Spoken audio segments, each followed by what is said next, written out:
Nós vamos ler dois textos no livro de Apocalipse. O primeiro texto no capítulo 9, versículo 13. Diz assim: o sexto anjo tocou a sua trombeta e ouvi uma voz que vinha das quatro pontas do altar de ouro que estava diante de Deus, a qual dizia ao sexto anjo que tinha as trombetas: solta os quatro anjos que estão presos junto ao grande rio Eufrates. E foram soltos os quatro anjos que estavam preparados para aquela hora e dia e mês e ano, a fim de matarem a terça parte dos homens. O segundo texto é no capítulo 16, versículo 12. Apocalipse 16, 12. O sexto anjo derramou a sua taça sobre o grande rio Eufrates, e a sua água secou-se para que se preparasse o caminho dos reis do Oriente. Então vi 3 espíritos imundos, semelhantes a rãs, saírem da boca do dragão, da boca da besta e da boca do falso profeta. São espíritos de demônios, que operam sinais e vão ao encontro dos reis de todo o mundo, a fim de congregá-los para a batalha naquele grande dia do Deus Todo-Poderoso.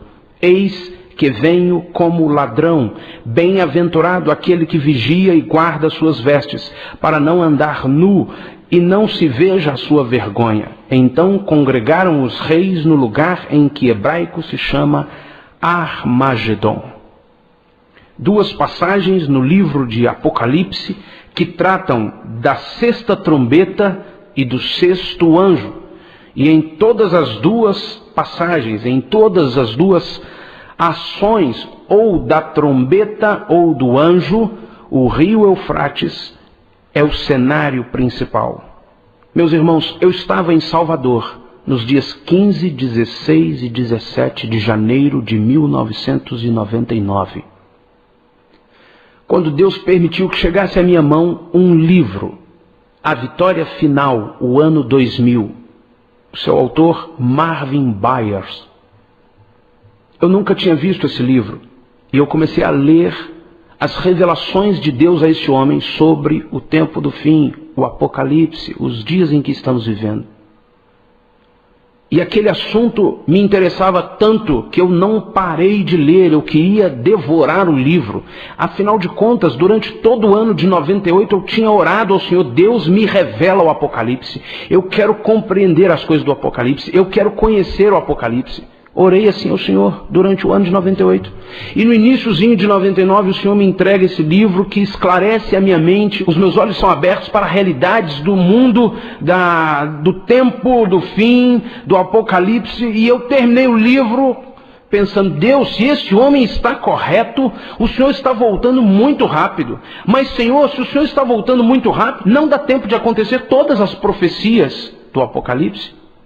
Me explica, Senhor. Eu tenho um questionamento, Senhor, eu estou meio confuso, me mostra. E exatamente no dia 18 de fevereiro, um mês depois, uma quinta-feira, eu estava em casa, orando de madrugada, colocando diante de Deus esses versículos sobre o rio Eufrates. O Espírito Santo me despertou uma curiosidade pelo rio Eufrates. Eu subi até minha sala de estudos e eu abri o computador. Comecei a procurar sobre o rio Eufrates. O Espírito Santo me disse: pode desligar e volte a orar. Eu obedeci instantaneamente ao Espírito de Deus, desliguei o computador, desci para a sala da minha casa e continuei orando por mais um tempo, pedindo ao Senhor revelações, buscando a presença do Senhor. Um pouco depois fui me deitar e acordei cedo, no dia 19 de fevereiro de 1999, uma sexta-feira. Eu tinha um compromisso em Governador Valadares, na Igreja Batista do Calvário, que fica na ilha, Pastor Jovelino.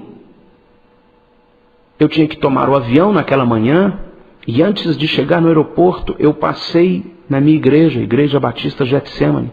E haviam ali 3 irmãos conversando, e um deles me disse: olha, você não pode falar do Apocalipse tanto assim, você não pode falar da volta de Jesus com tanta veemência, porque minha mãe já falava que Jesus estava voltando há 15 anos atrás, e não aconteceu nada disso. E um outro disse para mim: se você continuar pregando assim que Jesus está voltando muito rápido, você vai ficar em descrédito, porque depois não volta rápido, mais para frente você não tem como recolher as palavras, e eu acho que Jesus só vai voltar no mínimo daqui uns 40, 50 anos. Eu segui meu caminho para o aeroporto entristecido. Embarquei naquele avião entristecido. Passei toda aquela viagem com a minha testa colada na janela do avião, chorando, entristecido.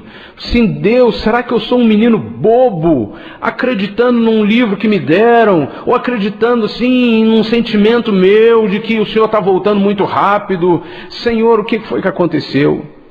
E eu orava, eu chorava, e eu dizia: Deus, ou eu estou errado, estou pregando algumas coisas que eu vou ter que rever, que eu vou ter que pedir perdão, mudar o discurso, ou então aqueles irmãos estão errados, Senhor. O Senhor está voltando em breve mesmo e eles estão errados. E o Espírito de Deus foi ministrando no meu coração. E eu questionando ao Senhor: Deus, me mostra. E o Senhor me disse uma coisa: melhor é crer que Ele volta logo. Melhor é você crer, meu irmão, que Jesus está às portas. Está às portas. Então eu desci daquele avião em Governador Valadares. Fui em direção ao saguão do aeroporto e avistei um amigo meu chamado Cândido. Fiquei surpreso em vê-lo e perguntei por que ele estava ali. Ele me disse: eu estou aguardando um amigo meu, Henrique Lobo. Ele veio nesse mesmo avião com você. E foi me apontando o rapaz. E quando o Henrique Lobo foi se aproximando, ele já apertou a minha mão e já me disse: nós nos conhecemos no mundo espiritual. Eu não entendi o que ele estava dizendo. Eu respondi: amém, que bom. Mas logo em seguida ele começou a explicar: no dia 19 de janeiro eu estava na praia com o Cândido e Deus nos levou a orar todos os dias ali às 5 horas da tarde, e nesse dia 19 de janeiro, Deus colocou na minha mente um nome, Sóstenes, e eu orava por Sóstenes do Ministério de Louvor. Deus colocou isso na minha mente, e quando eu terminei a oração, o Cândido me perguntou: você conhece o Sóstenes? Eu lhe respondi: não conheço o Sóstenes. Então como você estava orando por ele? Deus colocou esse nome na minha mente, um homem do Ministério do Louvor. E o Cândido lhe respondeu: é meu amigo, só pode ser ele, o Sóstenes do Ministério de Louvor em Belo Horizonte. Então eu compreendi, porque o Henrique havia me dito que já me conhecia no mundo espiritual. Aquele irmão, o Henrique Lobo, começou a me explicar que estava retornando de uma grande viagem pelo Oriente Médio. Ele era um engenheiro ambientalista e estava fazendo pesquisas no Iraque, por todo o Oriente Médio e no rio Eufrates. Quando ele disse rio Eufrates, eu apenas me lembrei e disse a ele: olha, ontem à noite eu estava orando, estudando, buscando de Deus, e me veio esta palavra, esse nome, rio Eufrates, e eu tive muita curiosidade. Cheguei a abrir o computador para procurar alguma coisa sobre rio Eufrates, e o Espírito de Deus me disse para desligá-lo. Então o Henrique logo me disse: pois eu acabo de vir do rio Eufrates, fiz uma pesquisa completa sobre o rio Eufrates e eu tenho todas as respostas que você precisa. Irmãos, eu fiquei meio que abobado, parado ali, sem saber o que dizer, porque eu havia dito ao Senhor: Senhor, eu quero saber mais. Eu havia procurado rio Eufrates, o Espírito de Deus diz: pode desligar, pode fechar. E na manhã seguinte, o Senhor põe no mesmo voo, chegando em Valadares, uma cidade do interior, chegando no mesmo horário que eu, um homem voando no mesmo avião que eu, um homem engenheiro, cientista, servo de Deus, que tinha acabado de chegar de uma pesquisa no rio Eufrates. Só Deus para responder, só Deus para dar-nos revelações tão profundas. E a palavra do Senhor diz em Amós: o Senhor, Deus poderoso, não faz nada sem revelar os seus segredos aos seus servos, os profetas. Deus revela segredos a nós, meu irmão. Deus revela segredos a você, meu irmão. Deus quer isso conosco. Deus quer comunhão conosco. E Ele quer revelar os seus mistérios, os seus segredos. E Ele corre em fazer isso. Ele se apressa em executar essa sua vontade, revelar aos seus servos. seus segredos. E naquela manhã ali, Deus começou a responder as minhas questões sobre o rio Eufrates. Fui para a casa do Henrique Lobo. E ele começou a me mostrar toda a sua pesquisa, fotos, materiais, resultados, relatórios. E meus irmãos, Deus foi abrindo os meus olhos, escancarando os meus olhos. Deus foi me respondendo instantaneamente o que eu lhe havia perguntado na madrugada. O que eu havia lhe questionado horas antes. Deus estava respondendo através de um homem, servo, cientista. Oh Senhor, Tu és maravilhoso. Eu oro que o Senhor revele aos Teus filhos que estão me ouvindo agora mais da Tua palavra, mais do Teu poder. Irmãos, eu pude ver ali com o Henrique Lobo muitas fotos sobre o rio Eufrates, sobre tudo o que está acontecendo. E aquele irmão me disse, Sóstenes, Deus está me revelando que a maioria das coisas do Apocalipse já aconteceram. E o meu questionamento era exatamente como é que Deus voltaria tão rápido se tem tantas trombetas para serem tocadas, se tem tantas coisas para acontecer que nós nem vimos ainda. Então, abrimos a palavra do Senhor em Apocalipse, na primeira trombeta. Capítulo 8, versículo 7. Apocalipse 8, 7. Diz assim, o primeiro anjo tocou a sua trombeta e houve saraiva e fogo misturado com sangue, que foram lançados na terra. Foi queimada a terça parte da terra, a terça parte das florestas, das árvores e de toda a erva verde. Meu irmão, trombeta é uma palavra hebraica que quer dizer acontecimento. 7 trombetas são, na verdade, 7 acontecimentos. Em todo o tempo, desde criança, quando eu ouvia os meus pais me ensinando sobre o Apocalipse, sobre a volta de Cristo, eu imaginei as 7 trombetas como trombetas que seriam tocadas. E como acontecimentos catastróficos que não deixariam dúvida na mente de ninguém. Oh, isso é apocalíptico, isso é catastrófico, isso é a volta de Jesus. Então quando líamos esse texto, haverá saraiva e fogo misturado com sangue, queimada a terça parte da terra. Eu imaginava uma catástrofe que seria impossível alguém falar, não, não é a volta. Uma catástrofe apocalíptica. Mas aquele irmão me mostrou fotos de florestas em todo o mundo, relatórios da ONU e relatórios dos governos, mostrando e comprovando que 2/3 da terra já estão totalmente queimados. Irmãos, 2/3, e se você tiver o desejo de descobrir mais, o Senhor vai colocando à tua frente os relatórios, as notícias, as reportagens. Mais de 2/3 de todas as árvores do verde da terra já está destruído, queimado. 2/3. A profecia é que 1/3 seria queimado, mas nós já temos 2/3 queimados. Comprovadamente, em uma das minhas viagens a Rondônia, eu vi lá fumaça, quilômetros e quilômetros de fumaça, quase que o avião não pode descer, fumaça.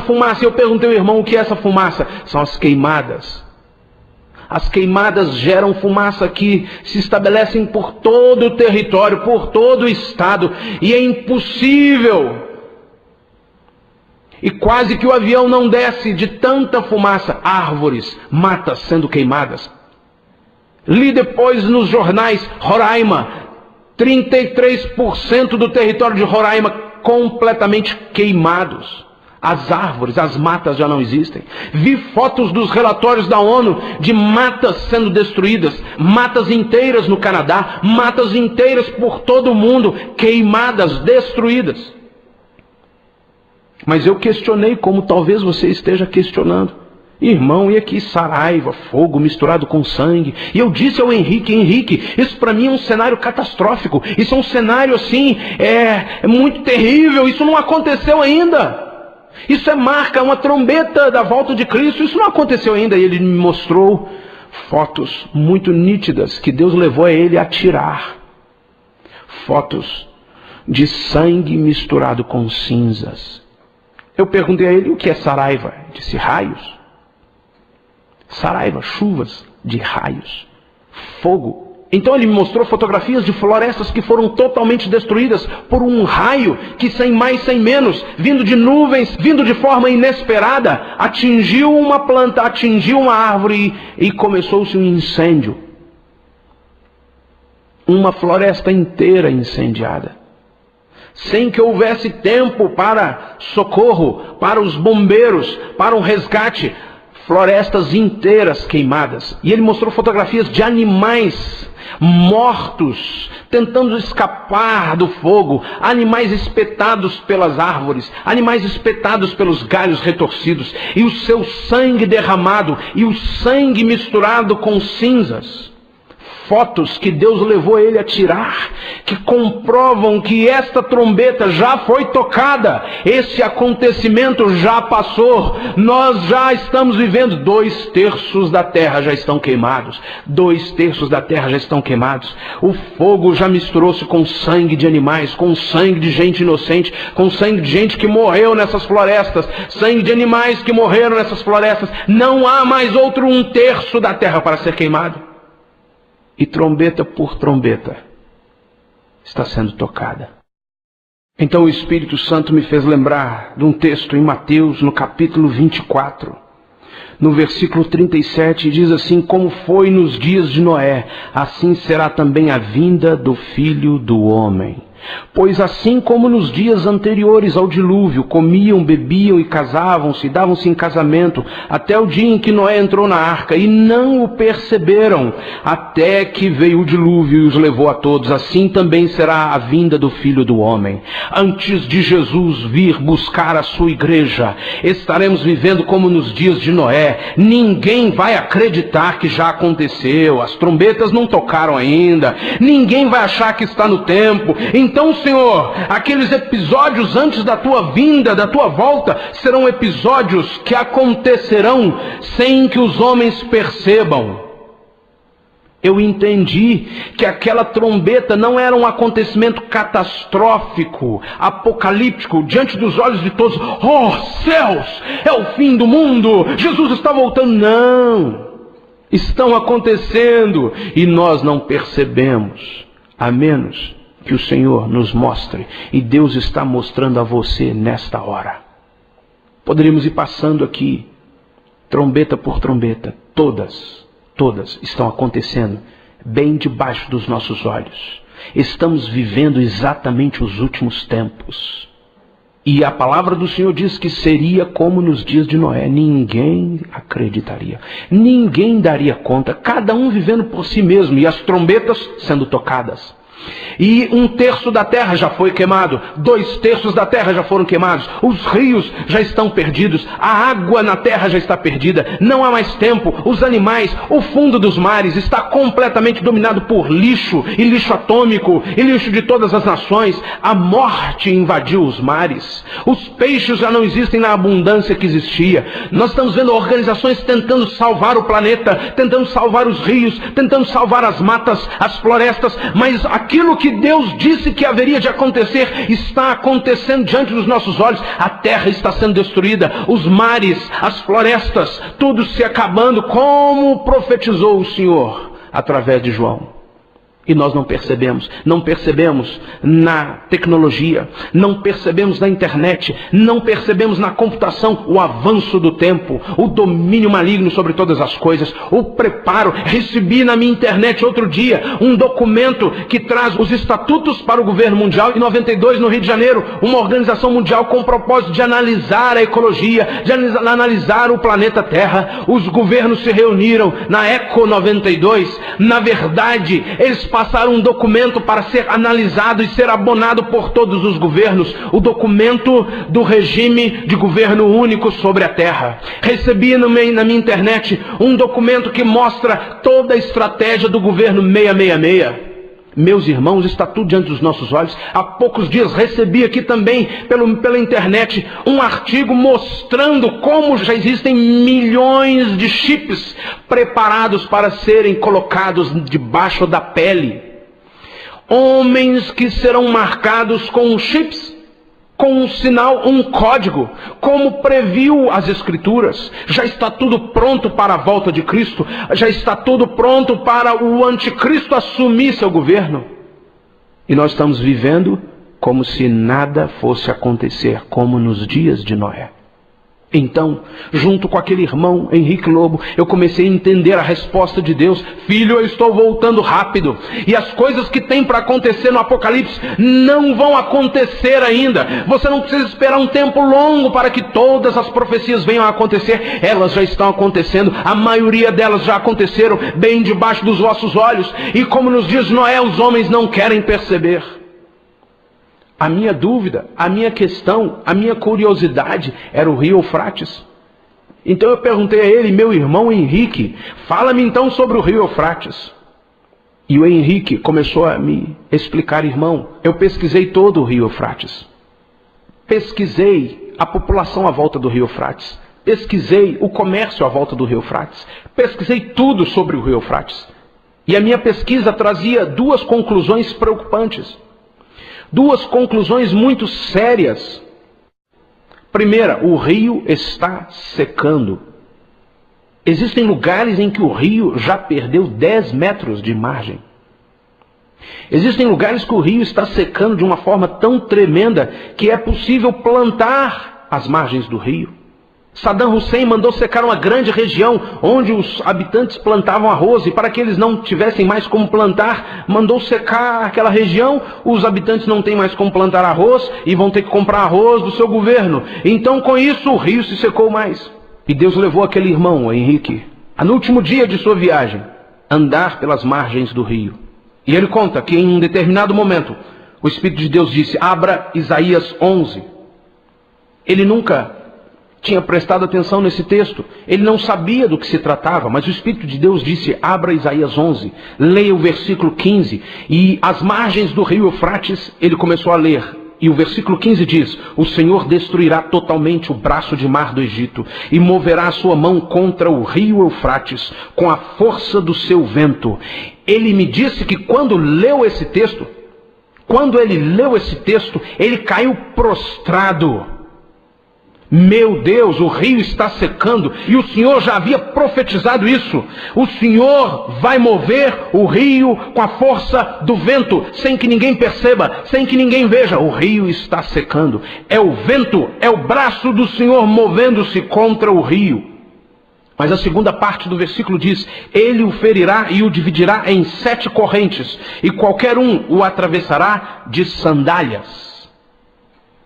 Meus irmãos, eu vi as fotografias, eu vi os relatórios. Saddam Hussein está construindo 7 canais que desviam a água do rio Eufrates para os seus próprios interesses. A pesquisa mostra que o rio está secando naturalmente, mas mostra algo muito mais sério, que o rio está secando rapidamente e o rio terá o seu curso completamente redirecionado quando os 7 canais forem completados. Então eu comecei a entender por que esse homem não foi morto ainda. Deus mantém esse homem porque até ele tem que obedecer aos propósitos de Deus. Se Deus instituiu isso, Ele vai cumprir. Deus vai usando esse homem para estabelecer algumas coisas lá naquela terra, para construir alguns canais que Ele já havia profetizado. 7 canais. São 7 canais que Saddam Hussein está construindo. E o texto é claro, quando o rio secar, os reis atravessarão de sandálias. E quando ligamos esses textos, nós entendemos que o rio Eufrates secará completamente. E os reis virão do Oriente e se ajuntarão num lugar chamado Armagedon. E logo em seguida, lá no capítulo 12, o Senhor disse: eis que venho como ladrão. Eis que venho como ladrão. Sem mais, sem menos, o Senhor para o relato profético e traz uma palavra de exortação. Eis que venho como ladrão, bem-aventurado aquele que vigia e guarda. Exatamente no episódio da sexta trombeta, do sexto anjo do rio Eufrates, o Senhor diz: preste atenção, eu virei como ladrão, será como nos dias de Noé. Preste atenção, bem-aventurado aquele que vigiar e guardar as suas vestes. Irmão, Deus está anunciando aos seus servos, Deus está anunciando aos seus filhos: eis que venho como ladrão, eis que venho cedo. Bem-aventurado aqueles que prestam atenção. Então o Espírito de Deus começou a me dizer: filho, você está sendo esclarecido, estou te revelando essas coisas. Não é para você saber mais, não é para você pregar, não é para você ter conhecimento, mas é para você preparar a tua vida. E nesta hora, meu irmão, eu digo isso a você, você está me ouvindo, você está ouvindo essa ministração, é para você preparar a tua vida. Eis que ele vem como ladrão. Prepara-te, irmão. Não fique desapercebido, não viva como nos dias de Noé. As trombetas estão sendo tocadas. O Senhor me levou a pensar: filho, se esses canais já estão quase prontos, é porque a sexta trombeta já está prestes a ser tocada. Tudo já está pronto para essa trombeta se cumprir, filho. A sexta, e só falta mais uma. Meu irmão, são 7 trombetas. Se a sexta trombeta já está em estado avançado de preparo, é porque nós já estamos muito próximos do fim. Não há como vivermos mais correndo atrás dos nossos próprios interesses, como no tempo de Noé. Não há, meu irmão, como vivermos na igreja como se fôssemos ainda desfrutar de mais 100 anos de religião. Não há, irmão, como vivermos na nossa família, no nosso casamento, nos negócios, como se ainda tivéssemos mais 50 anos para planejar e viver. Depois nós preocupamos com isso. Irmão, é agora, o tempo é agora, o tempo é hoje, o tempo é agora. Prepara-te, o Senhor está voltando, Jesus está voltando, e se Ele te pegar despreparado, você fica.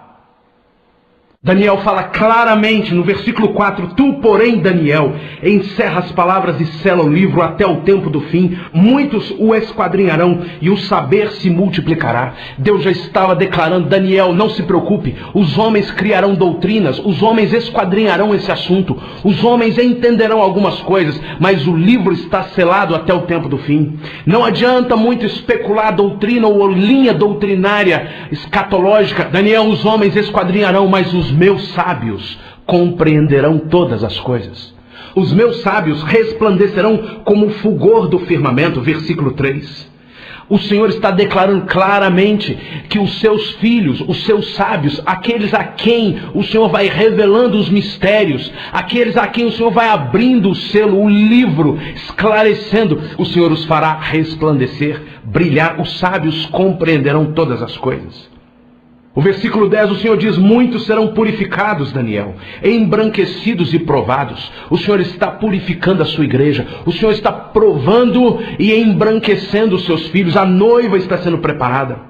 Mas os perversos procederão perversamente, Daniel, e nenhum deles entenderá. Não entenderão, não acreditarão, não crerão que esse é o tempo da vinda, que esse é o tempo do fim. Os perversos continuarão na sua impiedade, na sua perversidade. Nenhum deles entenderá, mas os sábios entenderão. Os sábios entenderão. Meu irmão, Deus está declarando a cada um de nós que se formos sábios do Senhor, se o buscarmos, Ele nos fará entender todas essas coisas. Independente da doutrina escatológica que você segue, que você aprendeu, ou que a tua denominação segue, isso não importa. O que importa é eu crer no meu coração que Jesus está breve. Pedro diz isso quando menciona sobre a estrela alva brilhando nos nossos corações. A estrela alva é a estrela que anuncia a chegada do sol. Um pouco antes do sol raiar, pela madrugada, vemos a estrela alva no céu. Ela anuncia o sol, o Senhor Deus Todo-Poderoso, o Cordeiro, o sol da justiça está chegando. O que o Senhor quer é que essa estrela brilhe em nossos corações. O que o Senhor quer é que a esperança, o anseio, o fogo da vinda de Jesus esteja ardendo nos nossos corações. E que isso nos leve a andar na presença do Senhor, prontos, preparados, atentos, vigilantes em todo o tempo, porque é chegada a hora do Cordeiro. Meu irmão, o meu interesse em ministrar esta mensagem a você não é para lhe mostrar mais um conhecimento doutrinário, não é para provar ou comprovar uma linha doutrinária, mas é para dividir com você algo que o Senhor me mostrou. Filho, atenta-te, prepara-te, anda com a tua vida no meu altar, porque a qualquer momento eu chego. Filho, anda com a tua vida no meu altar, porque eu preciso de vidas no altar que possam ser usadas para alcançar os que ainda estão perdidos. Meu irmão, meu interesse em ministrar isso a você é que você seja despertado. Senhor, eu realmente estou entendendo, está tudo muito rápido. O tempo passa muito rápido. Senhor, está chegando a tua hora. Senhor, estou vendo pelos sinais que estamos no tempo do fim. Pai, eu quero receber isso. Eu quero entender isso e dispor a minha vida na tua presença para o Senhor realizar em mim o que tu queres e realizar através de mim o que tu queres. Senhor, pouco importa se eu sei muito sobre escatologia, pouco importa se eu vou estudar muito sobre escatologia. Senhor, o que importa é que a minha vida vai estar no teu altar. Não quero discutir isso com ninguém, não quero discutir o pensamento e a axiologia de alguém. Senhor, eu quero colocar minha vida no teu altar e me disponibilizar para ti. Faça em mim o que tu queres. Opera na minha vida, Senhor. Desperta o meu ser, abre os meus olhos, muda meu coração, muda meus valores. Senhor, muda minha caminhada, porque eu quero estar pronto na tua presença. Senhor, eu quero ser instrumento, agente teu, para influenciar outros que não estão vendo, não estão enxergando que esse é o tempo da tua volta. Irmão, eu quero orar com você. Vamos orar juntos. Enquanto milhares de irmãos estão ouvindo esta ministração, eu sei que o Senhor direcionou a produção desse CD para que milhares de irmãos possam ouvir essa ministração. Assim como chegou a mim de uma forma, está chegando a você de uma outra forma. E o Senhor deseja que o seu povo seja despertado. O Senhor deseja levantar Noés, mesmo que todos à volta não creiam. Homens e mulheres que acreditam, o Senhor Jesus está voltando e eu quero preparar a minha vida. Quero cuidar da minha família, quero cuidar do meu coração, quero cuidar do meu tempo com Deus, quero cuidar da minha vida espiritual, porque eu quero estar pronto para ser arrebatado como a noiva do Cordeiro, pura, santa, imaculada, cheia do Espírito Santo. Vamos orar, irmão.